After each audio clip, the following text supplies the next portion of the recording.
오늘은 생명의 떡이신 예수님의 영광에 대해서 말씀을 드리려고 합니다. 예수님이 스스로 영광을 드러내심은 우리의 축복입니다. 하나님의 인격자시죠. 인격자의 특징은 스스로 자신을 드러내기 전까지는 사람들이 알 수 없다는 거죠. 제 마음에 있는 속 이야기를 제가 스스로 드러내지 않으면 여러분 알 수가 없죠.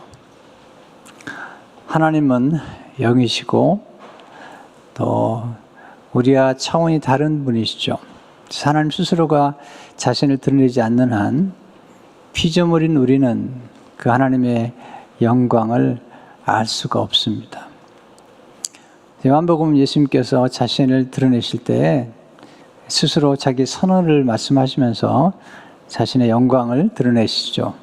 특별히 7가지 자기 선언을 하시고 있는 것을 보게 됩니다. 나는 생명의 떡이다. 나는 세상의 빛이다. 나는 양의 문이다. 나는 선한 목자다. 나는 부활이요 생명이다. 나는 길이요 진리요 생명이다. 나는 참 포도나무다. 예수님이 자기를 드러내시는 것을 보게 됩니다. 이 속에 예수 그리스도의 영광이 담겨 있습니다.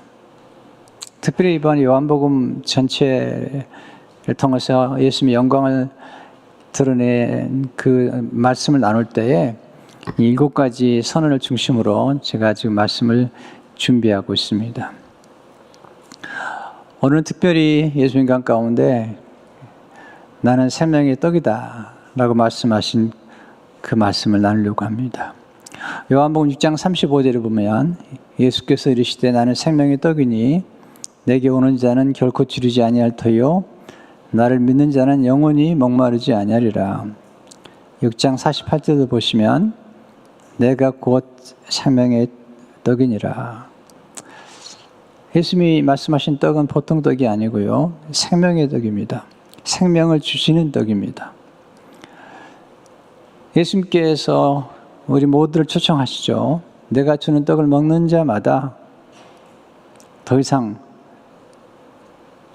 줄이지 아니할 터요 또 목마르지도 아니하리라고 말씀하십니다. 왜 예수님께서 먹는 떡으로 오셨을까요? 또 먹는 문제가 왜 그토록 중요한 걸까요? 그 이유가 있습니다.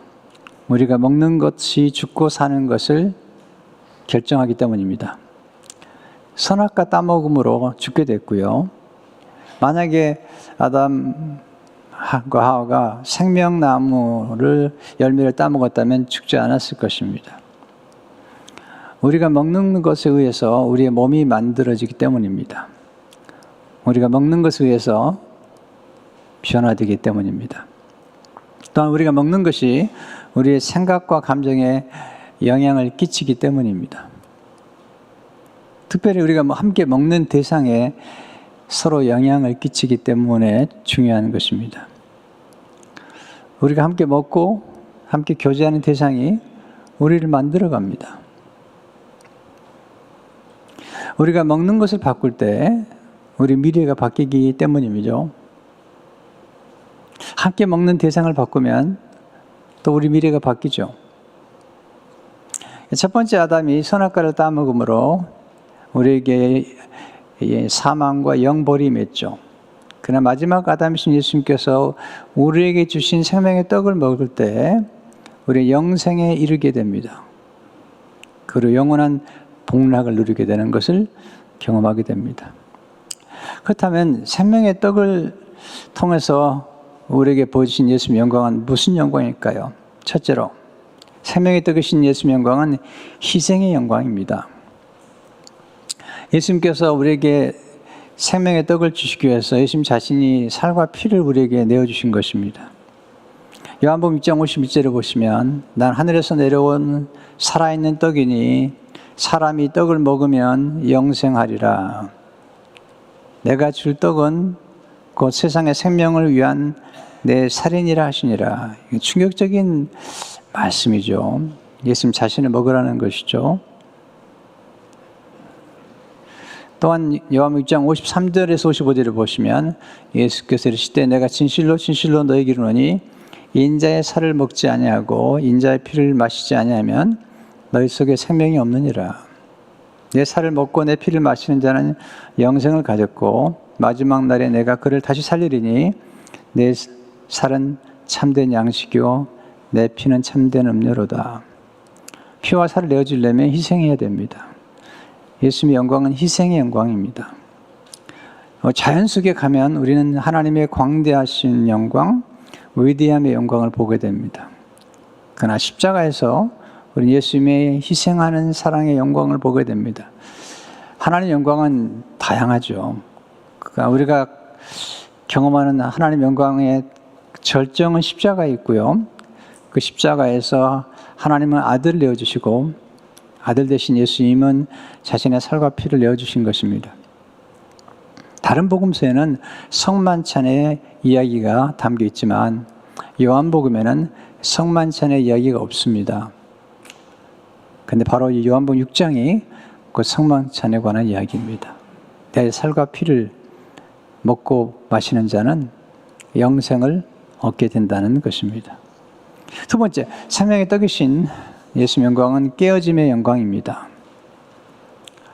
특별히 예수님께서 자신을 하나님의 미랄로 표현하셨죠. 요한복음 12장 24절을 보면 내가 진실로 진실로 너희에게 이르노니 하나님의 밀이 땅에 떨어져 죽지 아니하면 하나 그대로 있고 죽으면 많은 열매를 맺느니라. 밀이 땅에 떨어져 죽는 것은 희생을 의미하죠. 그리고 깨어지고 부서지는 과정을 통해서 열매를 맺게 되죠. 근데 열매를 맺은 다음에도 그 열매를 맺은 그 미랄이 하나님께 올려지는 소제는 곡식으로 하나님께 드리는 제사입니다. 소제가 되려면 반드시 곡식이 부서지고 깨어져서 고운 가루가 돼야 됩니다. 고운 가루가. 고운 가루로 하나님께 드려지는 제물. 이게 굉장히 중요한 뜻을 가지고 있죠. 민수기 28장 13절을 보면 매 어린 양에는 고운 가루 10분의 1에 기름 섞은 소재를 향기로운 번제로 여호와께 화제를 드릴 것이며 이 고운 가루와 함께 어린 양이 그리고 이 고운 가루로 만든 소재와 기름이 섞여야 돼요. 하나님의 놀라운 어린 양의 보혈과 성령의 기름과 그리고 고운 가루가 함께 하나님께 올려지게 되어 있습니다. 이 피를 예수님이 우리에게 주신 것입니다. 그러니까 이 소금이 중요한 까닭은 소금 속에는 언약이 담겨 있습니다. 레위기 2장 13절을 보면 내 모든 소재물에 소금을 치라. 내 하나님의 언약의 소금을 내 소재에 빼지 못할지니 곧 내 모든 예물에 소금을 드릴지니라. 이 소금을 뭘 의미하냐면 하나님의 언약의 소금이죠. 하나님 언약을 지키시고 그 언약을 이루시는 것을 보게 됩니다. 여러분, 소금이 정말 중요합니다. 물론 지금은 소금을 너무 과다 섭취해서 문제가 되지만 소금을 섭취하지 않게 되면 우리는 건강을 유지할 수가 없습니다. 오래전에 장로님 한 분이 참하고도 그 다큐멘터리를 제게 선물해 주신 적이 있습니다. 그 참하고도는 아주 높은 고산지에 여기 사는 사람들의 이야기입니다. 거기는 채소가 없기 때문에 그 야크라는 그 짐승의 그 우유에다가 그리고 소금을 탑니다. 소금이 아주 중요합니다. 그래서 아주 먼 길을 떠나서 소금을 가져오고 그 소금을 사람뿐만 아니라 짐승에게도 먹이는데 짐승이 소금을 얼마나 좋아하는지 몰라요. 짐승도 소금을 먹지 않으면 살 수 없습니다. 하나님께서 하나님 앞에 드린 소재에 소금을 쳐서 언약을 삼으라고 말씀하시는 것인데 이 언약은 장차 오실 예수님께서 주신 새 언약을 상징하는 것입니다. 주님이 승천하실 때 새 언약을 말씀하시죠. 누가복음 22장 20절을 보게 되면 저녁 먹은 후에 잔도 그와 같이 하여 이르시되 이 잔은 내 피로 세우는 새 언약이니 곧 너희를 위하여 붓는 것이라. 자, 새 언약이란 말은 옛 언약이 있다는 사실이죠. 새 언약은 옛 언약보다 좋습니다. 히브리서 8장 13절을 보게 되면 새 언약이라 말씀하셨음에 첫 것은 낡아지게 하는 것이니 낡아지고 쇠하는 것은 없어져 가는 것이니라. 네, 옛 언약, 그는 율법을 의미하죠. 새 언약은 복음이죠. 이 구분을 정확하게 하는 게 필요한데요. 사도 요한은 요한복음을 자주 기록할 때 모세와 율법 그리고 예수님과 복음과 은혜와 진리를 자주 이렇게 비교하고 또 대조해서 설명합니다. 모세는 율법을 가져왔죠. 예수님은 하나님의 아들이신데 친히 복음을 우리에게 가져오셨어요.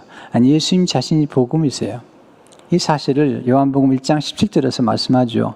율법은 모세로 말미암아 주어진 것이요 은혜와 진리는 예수 그리스도로 말미암아 온 것이라. 옛 언약은 모세가 천사를 통해서 우리에게 준 것이라면 은혜와 진리 곧 복음은 하나님의 아들이 친히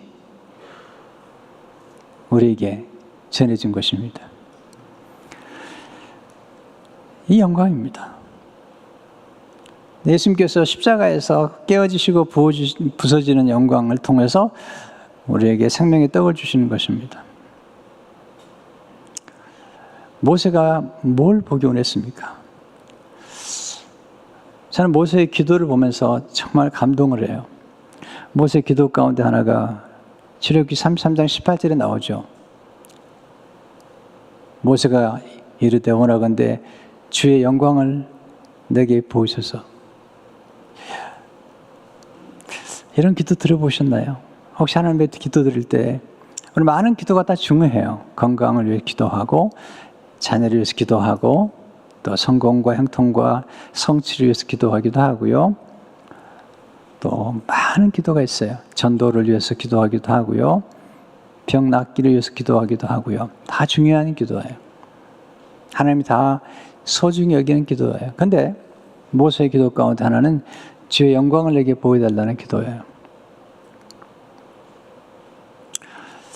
하나님 은혜로 제 마음속에는 이 주님의 영광에 대한 동경, 그 갈망이 저기 있는 거예요. 성경에 영광이라는 단어가 나오면 아주 깊은 관심을 갖게 됐어요. 또 영광에 관한 책을 어떤 분이 쓰면 그 책을 읽게 되고 또 영광에 관심을 가진 그런 설교자나 성경학자를 만나게 되면 굉장히 존경하게 돼요. 왜냐하면 하나님은 영광을 드러내시고 또 영광을 취하시고 또 영광을 우리에게 나눠주시는 분이세요. 근데 모세가 보고 싶었던 그 영광을 우리는 보고 있는 것입니다. 왜냐하면 예수님이 바로 하나님이시기 때문이죠. 히브리서 1장 3절을 보게 되면 이는 하나님의 영광의 광채시요 그 본체의 형상이시라. 근데 그분이 오셔서 십자가에서 우리를 위해서 희생하시고 깨어지시고 그리고 부서지는 것입니다. 그게 예수님의 영광입니다. 오래전에 읽은 칼럼인데요. 제 가슴에 깊이 남아있는 칼럼이에요. 아마 여러분 들으신 적 있을 겁니다. 칼럼의 제목이 너무 역설적이었어요. 망가짐의 영광. 영광인데 망가졌어요. 칼럼의 스토리는 이런 얘기예요. 한 싱글맘, 혼자서 딸을 키우는 엄마의 이야기예요. 남편을 일찍 잃고 혼자서 딸을 키우는데 딸을 키우다 보니까 그림을 잘 그렸어요. 미술에 재능이 있어서 혼자 분식집을 하면서 딸을 교육하고 그리고 그림을 잘 그리기 때문에 미술학원에 보냈습니다. 어느 날 딸을 미술학원에 보내놓고 이제 분식집에서 떡볶이를 만들고 또 오뎅을 만들고 그런데 갑자기 비가 쏟아지는 거예요. 장대비가 쏟아지는 거예요. 생각해보니까 딸이 우산을 가지고 가지 않았어요. 그래서 급히 마침 학원을 마칠 시간이 됐기 때문에 우산을 쓰고 그리고 학원을 달려갔습니다. 마침 딸이 2층에서 내려다보고 있었어요. 내려오라고. 안 내려오는 거예요. 내려오라고. 안 내려오는 거예요.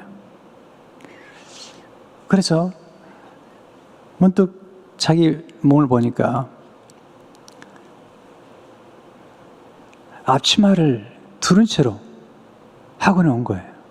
그 앞치마에는 고추장이 묻어 있고 떡볶이 하느라 좀 지저분한 그런 앞치마가 된 거죠.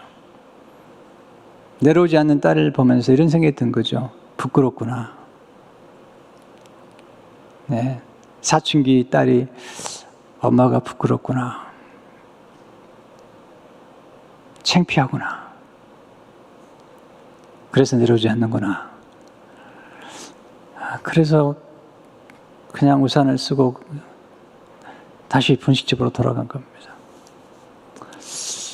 며칠 동안 딸과 얘기를 안 했어요. 마음이 섭섭했어요. 그래도 남편을 잃고 정성을 다해서 딸을 키우는데 딸이 엄마를 부끄럽게 여기는구나. 난 한 달쯤 지났어요. 미술학원에서 원장님이 직접 연락을 했어요. 어머니, 따님이 미술대에 나갔는데 대상을 받았습니다. 꼭 오셔야 됩니다. 시상식 날에 되어서 이제 갔더니 딸의 작품이 이렇게 전시되어 있고, 그리고 그림 이름이 이제 적혀 있는 것입니다. 그림을 보는 순간 숨이 막힐 것 같았어요. 비가 쏟아지는데 우산을 들고 있는 엄마의 모습을 그린 거예요. 그 엄마의 모습 가운데 앞치마를 입고 거기는 고추장이 묻어 있는. 그런데 그 제목이 놀라웠어요. 세상에서 가장 아름다운 모습.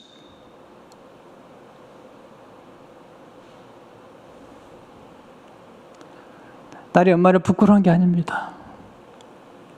2층에서 엄마의 모습을 보는 순간 이 딸이 가슴 뭉클한 사랑을 느낀 거죠. 엄마가 나를 사랑해서 망가진 모습을 보면서 그 망가진 모습이 그렇게 아름답게 보였기 때문에 딸이 내려오지 못하고 있었던 것인데 엄마는 딸을 오해했던 것이죠.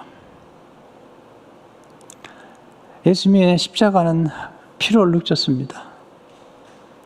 망가지고 깨어진 것입니다. 그 망가짐의 영광이 우리가 누리고 있는 영광입니다. 주님이 십자가에서 망가진 까닭에 우리가 구원을 얻게 됐고 하나님의 자녀가 된 것입니다. 세 번째, 생명의 떡인 예수님의 영광은 말씀의 영광이죠. 생명의 떡은 말씀을 의미하죠. 우리 인간에게는 두 가지 위가 있어요. 육신이 밥을 먹는 때 필요한 위가 있고요. 우리 영혼의 양식을 위한 위가 있습니다. 우리 인간은 두 가지의 균형을 이루어야 돼요. 음식을 잘 먹어야 돼요. 몸을 위해서는. 그리고 영혼을 위해서는 말씀을 먹어야 되죠. 마태복음 4장 4절에 보면 예수께서 대답하시되 기록되어서 사람이 떡으로만 살 것이 아니에요. 떡이 필요 없다는 얘기 아니에요. 잘 들으셔야 돼요. 이 말씀 가운데 어떤 분은 잘못 읽는데요. 떡으로만 살 것이 아니에요. 떡이 필요하다는 것이죠.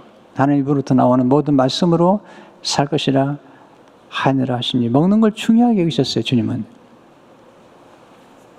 육신의 생명을 위해서 우린 떡을 먹어야 되지만 영혼의 풍성함을 위해서는 하나님의 말씀을 먹어야 되죠. 교회는 영생의 말씀을 주는 것이죠. 예수님께서 살과 피를 주신다 그러니까 유대인들이 다 떠나요. 이해가 안 되는 거예요. 유대인들은 피를 먹으면 안 되게 돼 있는데 예수님 피를 주신다 그러니까 많은 제자가 떠나갔습니다.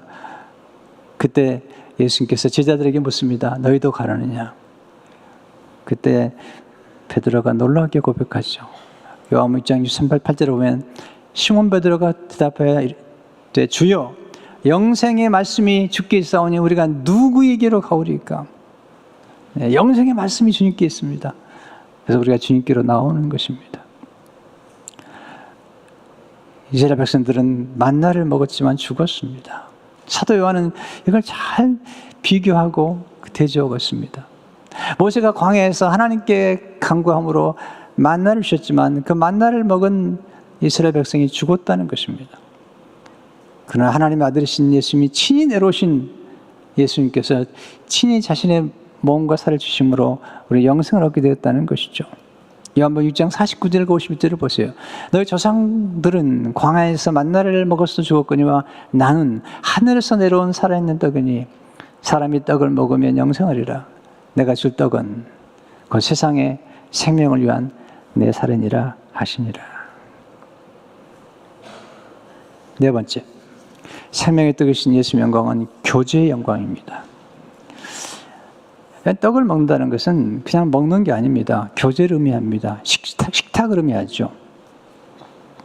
예수님께서 베푸신 풍성한 식탁 속에는 바로 비밀스러운 하나님의 놀라운 뜻이 담겨 있죠. 예수님의 식탁은 어떤 식탁일까요? 첫째로 교제의 식탁입니다. 교제. 우리 인간은 서로를 필요로 해요. 교제가 필요해요. 우리 인간은 하나님과의 교제가 필요하고요. 그리고 사람들과의 교제가 필요해요. 오늘 말씀 굉장히 중요한데요.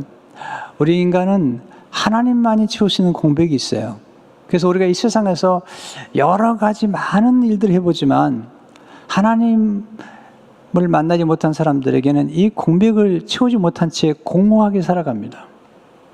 하나님만이 채우시는 것, 그걸 남편에게 요구해도 안 됩니다. 아내에게 요구해도 안 됩니다.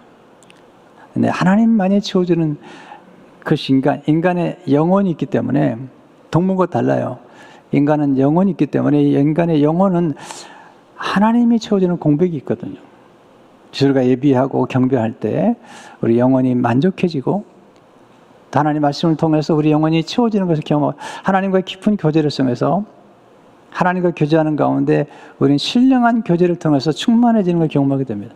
그러나 동시에 우리 인간은 인간만이 채워줄 수 있는 공백이 또 있는 거죠. 가끔 이런 분을 만나죠. 저 하나님을 믿으면 돼요. 아닙니다. 사람이 필요합니다.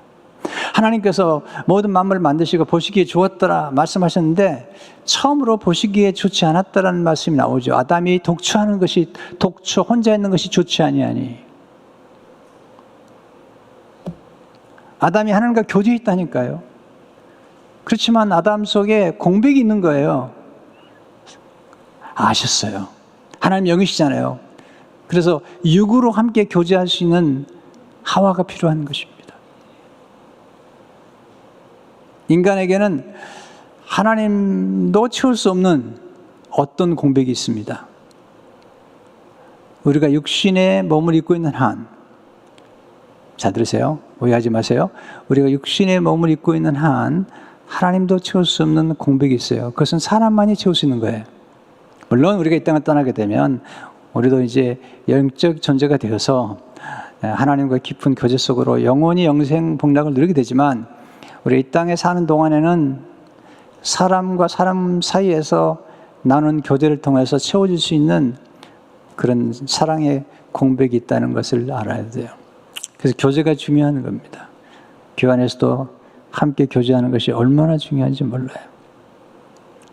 먹는 것은 그냥 먹는 게 아니잖아요. 먹는다는 것은 교제를 의미하는 거죠. 요한계시록 3장 10절을 보시면 볼지어다 내가 문 밖에 서서 두드리니 누구든지 내 음성을 듣고 문을 열면 내가 그에게로 들어가 그와 더불어 먹고 그는 나와 더불어 먹으리라. 이것은 먹는 문제를 뛰어넘는 교제의 문제라는 것입니다.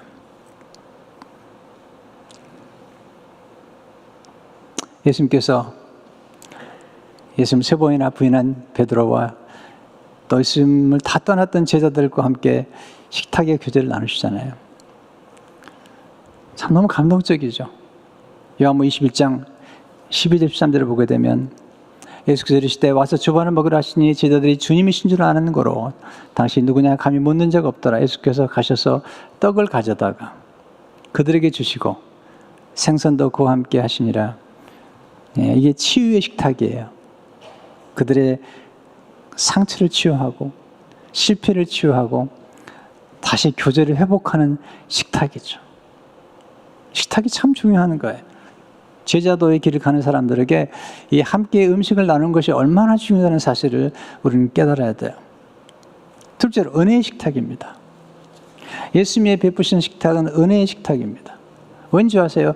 예수님께서 주로 식탁에서 초청했던 사람들은 그 당시 세리와 죄인들과 창기였습니다. 그리고 지극히 평범한 어부들이었잖아요. 은혜의 식탁입니다. 옛날 같으면 감히 함께할 수 없는 사람들, 구약시대에는 결코 함께할 수 없는 사람들을 초청에다가 함께 식탁하셨던 예수님의 식탁의 개방성, 예수님의 식탁은 열려있는 식탁이었어요. 그러나 바리새인들은 세리와 죄인들과는 식탁을 나누지 않았습니다. 창기들과는 식탁을 나누지 않았습니다. 심지어는 장애를 가진 사람들과도 식탁의 교제를 나누지 않았습니다. 근데 예수님은 달랐습니다. 예수님은 달랐습니다.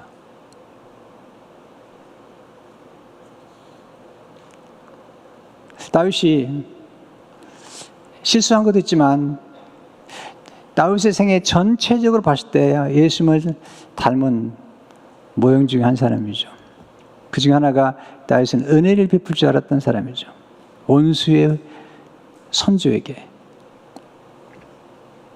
다윗이 왕이 된 다음에 은혜를 베풀기 위해서 묻습니다. 사울의 후손 가운데 살아있는 자가 있느냐? 내가 그에게 은총을 베풀리라. 네, 있습니다. 무이보셋입니다. 그런데 사울이 죽고 도망가는 중에 보모가 떨어뜨려서 다리를 접니다. 그에게 사울의 모든 재산을 돌려주고 그리고 왕의 식탁에서 함께 먹게 합니다. 너무 감동적인 스토리죠. 사무엘하 9장 13절을 보면 무이보셋이 항상 왕의 상에서 먹음으로 예루살렘의 산이라 그는 두 발을 다 절더라. 레위기 21장 17절을 이해해 보면 제사장들 가운데 하나님의 음식이라고 그러죠. 진설병에 성막 안에 성소의 진설병에 떡을 진설하고 그게 하나님의 음식이죠. 하나님의 음식에 가까이 할 수 없는 사람들을 얘기하는데 그 중에 시각장애인, 네, 또 코가 이상한 사람, 다리를 저는 사람, 다리가 부서지고 발이 부서진 사람은 가까이 못 됐어요. 저는 다행입니다. 코가 납작한데 신약에 태어나서 다행인 것 같아요. 장애인들은 구약에서 하나님의 예배 자리에 나갈 수 없을 만큼 그렇게 소외가 됐는데 아닙니다. 예수님께 오셔서 그 모든 걸 열어놓으신 것입니다. 이게 복음의 확장성입니다. 복음의 개방성입니다.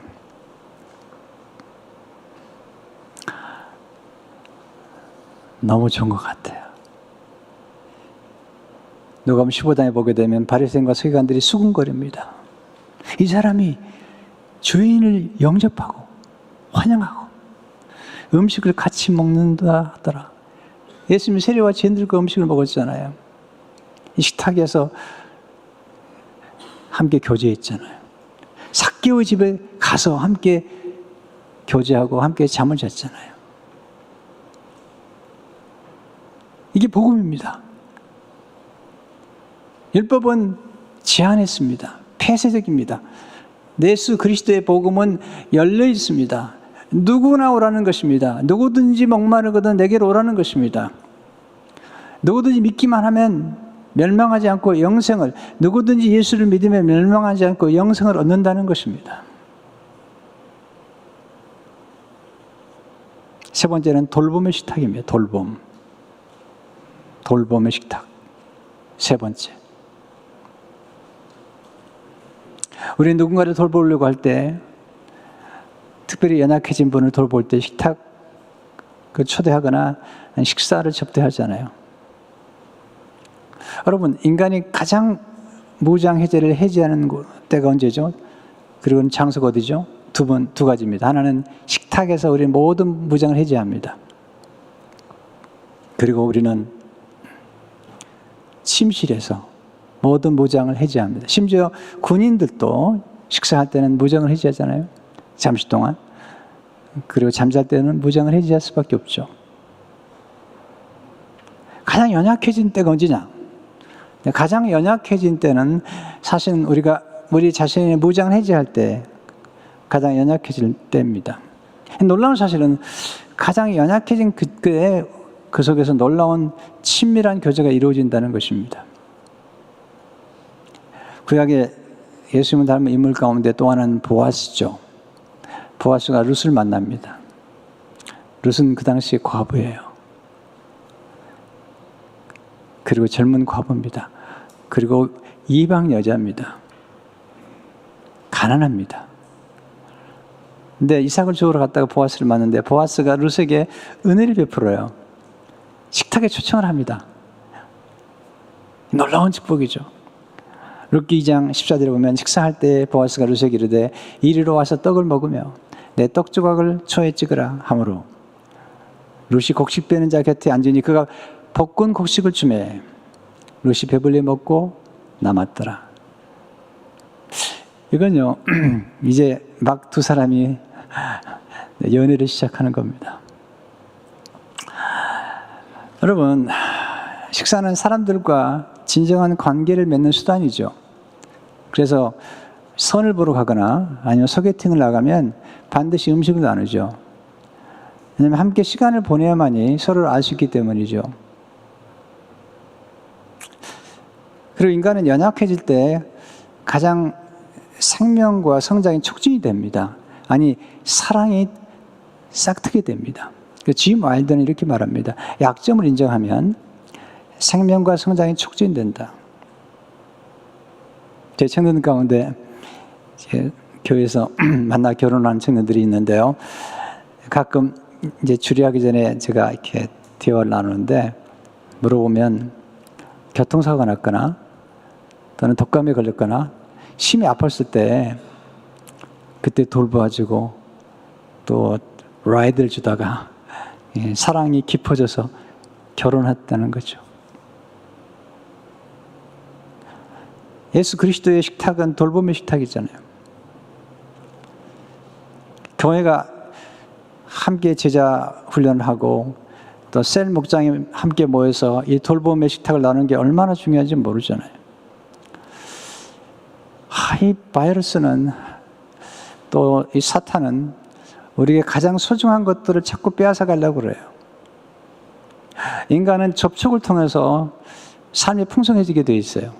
음식을 나누면서 서로를 깊이 알아갈 수가 있고 또 음식을 나누는 대화 속에서 우리는 서로를 돌봐주고 또 서로를 아껴주는 그런 사랑을 베풀 수가 있는 거잖아요.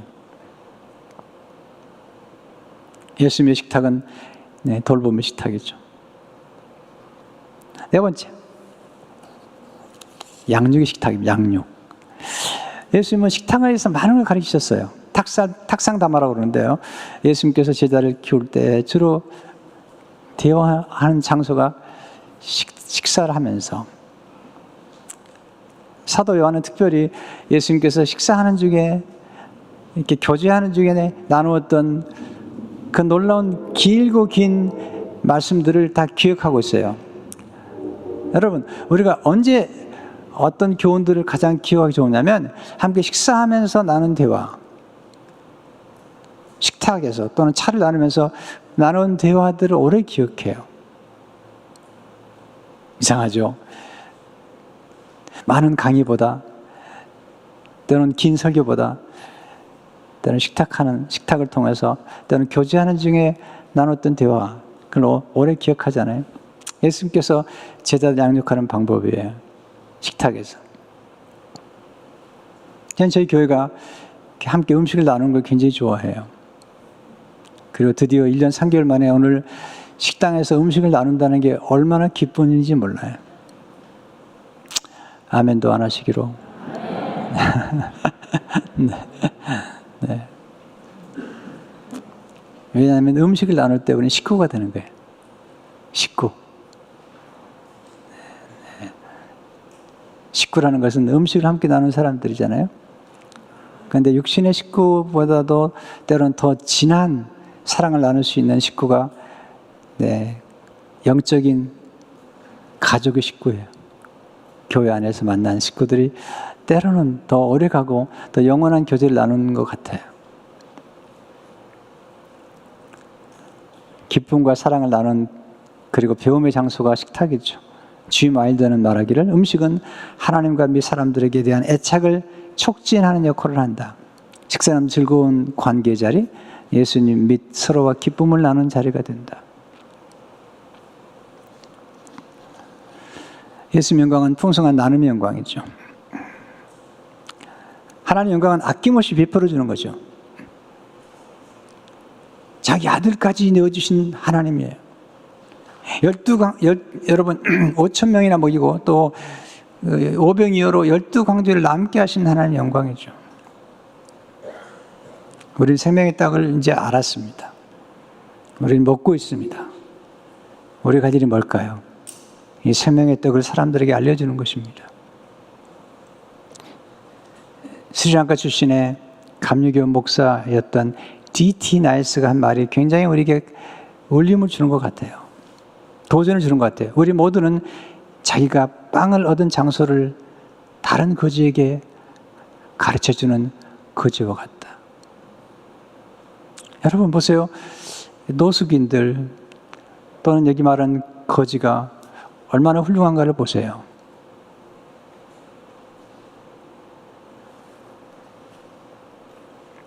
자기가 빵을 얻은 장소를 혼자만 알고 있는 건 나쁜 사람인 것입니다.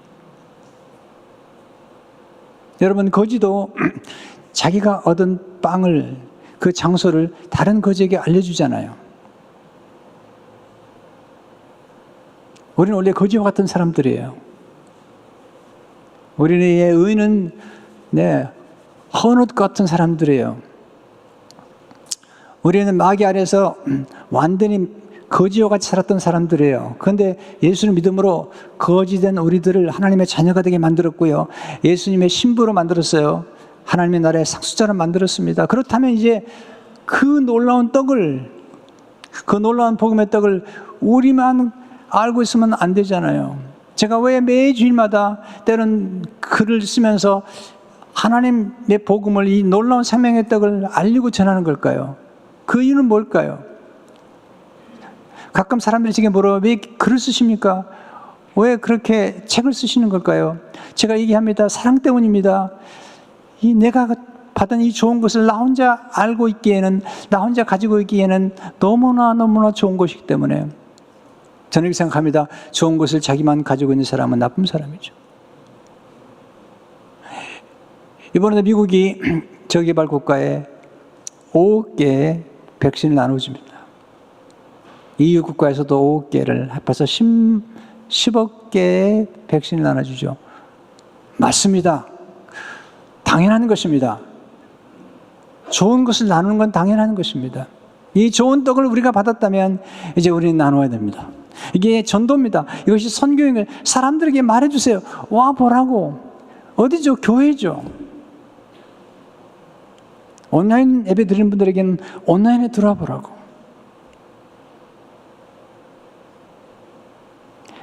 주님의 영광은 어떤 영광이죠? 자기를 드러내시잖아요. 희생의 영광, 깨어지고 망가지시는 영광. 그 영광이 우리가 누린 축복이죠. 우리에게 말씀의 떡을 주시고, 그리고 원래 감히 예수님과 함께 교제할 수 없었던 사람들인데 우리를 왕의 식탁에 초청해 주셨어요. 마틴 루터는 우리를 창기로 비유했어요. 근데 예수님께서 세리와 창기의 친구가 되셨어요. 그 식탁에 우리를 초청하시고 우리를 하나님의 자녀로, 그분의 신부로, 공동 상속자로 삼으신 것입니다. 이 복음을 이제 우리가 할 일은 무엇일까요? 전하는 것입니다. 그리함으로 하나님의 영광을 더 크게 드러내는 우리 모두가 되시기를 주의 이름으로 축원합니다. 하나님 아버지, 오늘 복음의 메시지를 들었습니다. 생명의 떡으로 오신 예수님, 그리고 십자가에서 살과 피를 내어주시기 위해서 망가지심으로 진정한 영광, 진정한 사랑을 보여주신 주님, 이 놀라운 주님의 사랑을 깊이 깊이 깨닫고 하나님의 영광을 크게 드러내는 우리 모두가 되게 하시며, 이 생명의 떡을 우리가 받았습니다. 그 떡을 나눠주는 장소를 알고 있습니다. 교회입니다. 그리스도의 몸된 교회입니다. 주여 알리게 하시고 소중히 여길 수 있도록 도와주시고 전파하도록 축복해 주옵소서. 선교하고 전도하는 일에 더욱더 헌신하도록 우리를 축복해 주옵소서. 예수 이름으로 기도합나이다.